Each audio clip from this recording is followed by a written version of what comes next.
के तरह तरह के रूप हैं, जिसमें संगीत है, ध्वनियां हैं, नृत्य है, कला है, चित्रकला है, कैरिकेचर है, पेंटिंग्स हैं, स्थापत्य है, उन्हीं में से एक साहित्य है।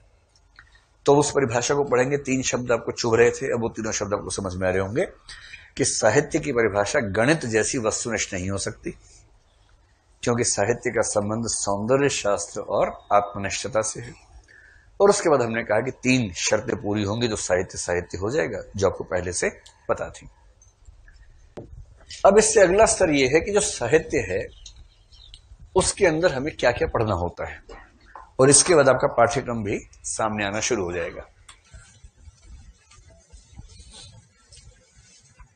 देखिए, साहित्य का जो सबसे बेसिक वर्गीकरण है, सबसे बेसिक, उसमें 3 शब्द आते हैं। एक होता है पद्य, एक होता है गद्य, और एक होता है चंपू काव्य।